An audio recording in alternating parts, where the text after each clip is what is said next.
next week, we're back. I'm on a schedule. Amazing. So, the top, or lid, of our cigar box is not back from its journey yet. It is in the mail. It's on the way. So we'll have that for next week's show. But we do have this beautiful piece of white oak, which is ready. We get some frets. But I've never done this before. So what do we do when we've never done something before? We do it on something else. Yes, this is a piece of red oak, which I got from my local hardware store. So we're going to mark this one before we ruin this one. And try it on this one. Follow along. Okay, so now I've gotten this marked. You need to watch me do that again. We need to figure out how deep we're going to cut these, and it has to be level. So taking my fret wire and a handy dial micrometer, we're going to find out exactly how deep this has to be.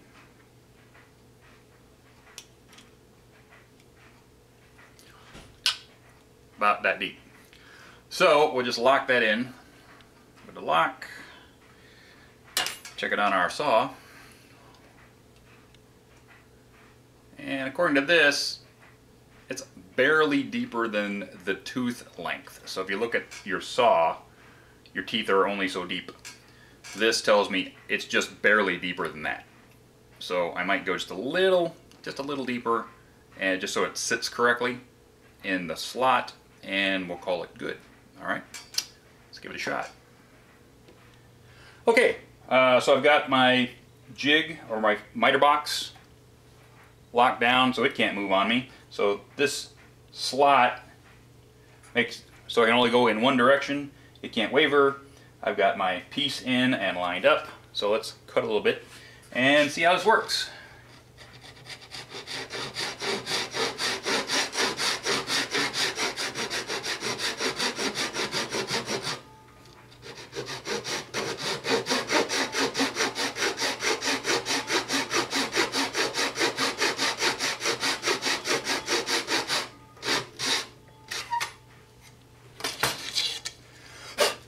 Ooh, look at that, right on a line. Let's go ahead and pound one in there and see what happens.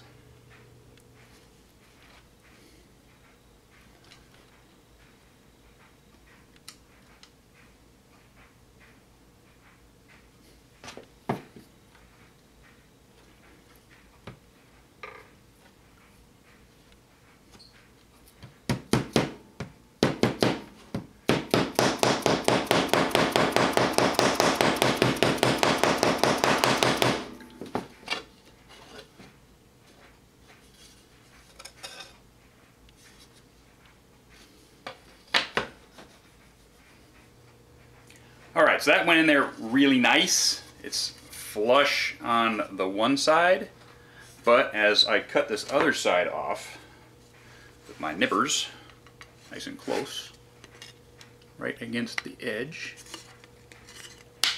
like that, we find out that I was a little deep on the other side, which isn't bad. It'll show when you play, but you can always put some dust in there and glue it and it'll go away, or we can just keep practicing and try to get that cut straight. So I might put in like 3, 4, 5 more of these, and then we'll take an edger and see if we can edge it and make it look really nice. Alright, so watch me do that.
Okay, so now we have our frets installed.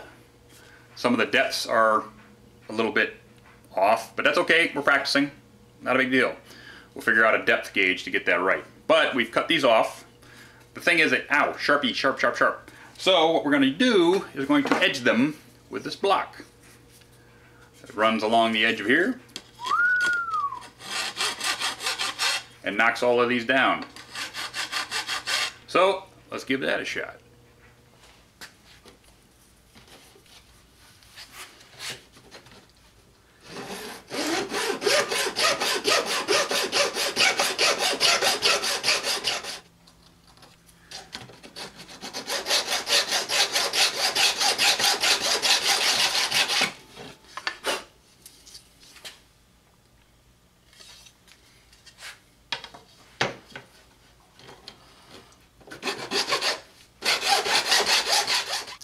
Okay, so our block actually made some really nice edges there, beauty, but there's still a little bit on the edge still sticking out here. So we're going to use our regular old file, and we're going to knock those back just a little bit. Then we actually need to crown each one of these so that this sharp edge is all taken care of. So watch me work.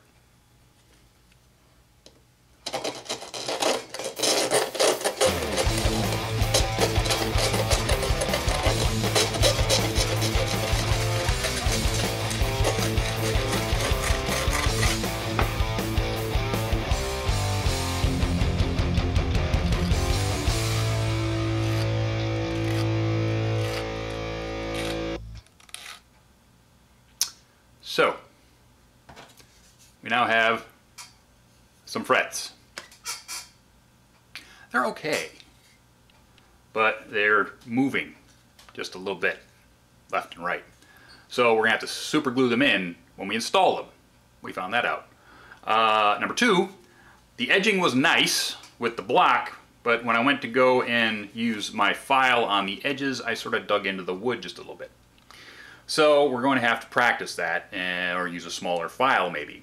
They do make special files for that, but I've got some files, and we're going to try to make that work. So with that, we're going to continue to cut some frets and practice. But that's all we're doing this week, because we're waiting for the front to come back, which should be here Tuesday, Wednesday, I hope. Probably Wednesday, because holiday, July 4th weekend. So we aren't doing anything on that stuff until it comes back. So that's all we can really do this week. Short video, so we'll catch you guys next time on this old garage.